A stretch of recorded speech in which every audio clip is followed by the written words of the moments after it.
Everyone, today we're gonna be so lost episodes can be found again. Are you ready to hear it?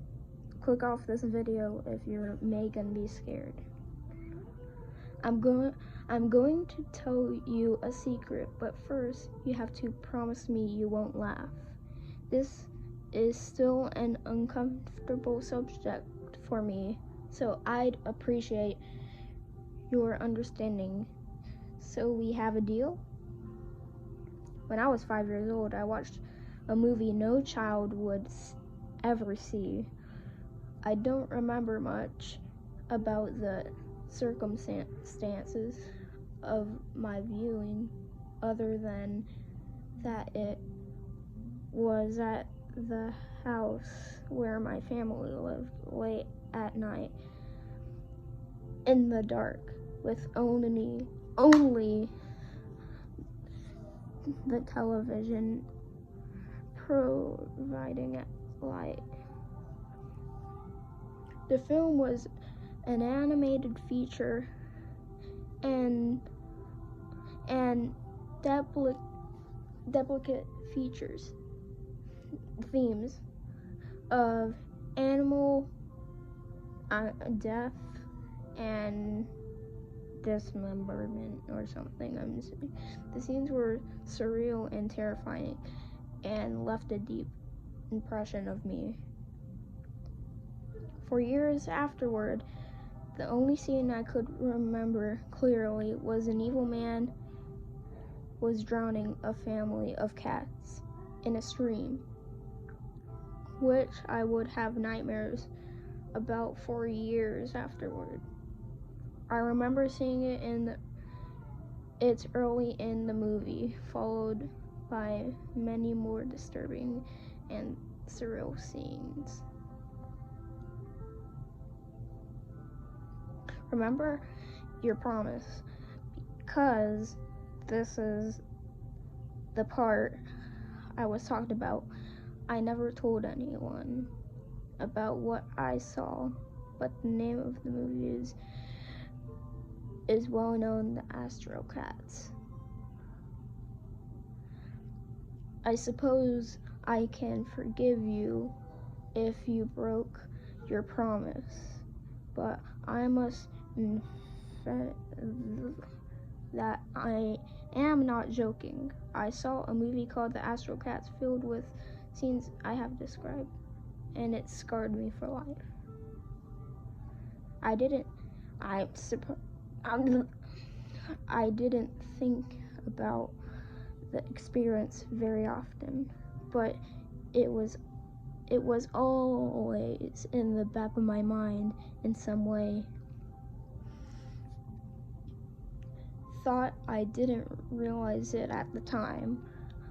I know now that it caused me to shy away from animation and children's shows. It subtly informs my whole outlook on the trappings of childhood.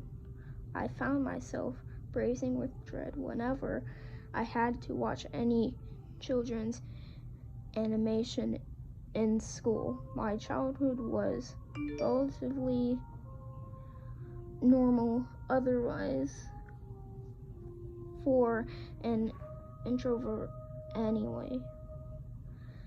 But every once in a while I would think back to the movie and find my inner peace disturbed. It wasn't until maybe 3rd or 4th grade that I started to realize that my experience with the movie had not been typical. I did not tell anyone, even my parents, about what I have witnessed in my dark room. At age 5, I eventually figured out on my own that there was nothing horrific about the version anyone else had watched. I still wasn't willing to see it for myself, but I figured if they had seen what I had, I would have able to tell whenever they spoke of the film. Anyone who had anything to say. When I was in middle school, I asked my mom if I had ever seen the Astro Cats. She said I had once, having stayed up past midnight and watched it secretly. She said I seemed strangely disturbed by the film, and I had never wanted to watch it again as a small child. I asked if we still had it at the house, but she said I had been so afraid of the movie that she had thrown it out. It had been home in VHS recording. She bought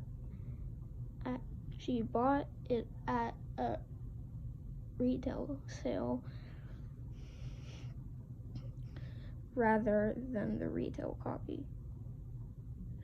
I finally decided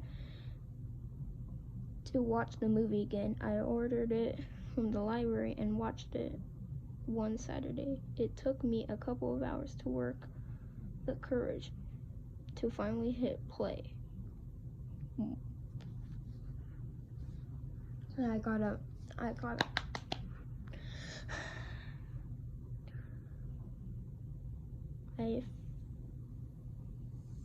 I found it to be a wonderful film. Immediately, I realized whatever I remembered seeing the age of 5 had nothing to do with the movie. There was no graphic violence and scenes. Nothing that should have traumatized me as a child.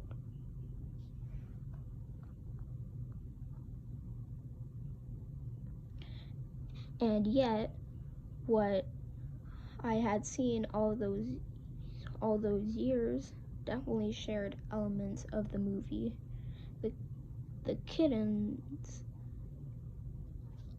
and their mother were medicined and kidnapped, not drowned, but I instantly recognized the moment leading up to this problem, and almost had a flashback of the cartoon drowning I have witnessed. I was hoping to find closure, but instead I was more troubled than ever.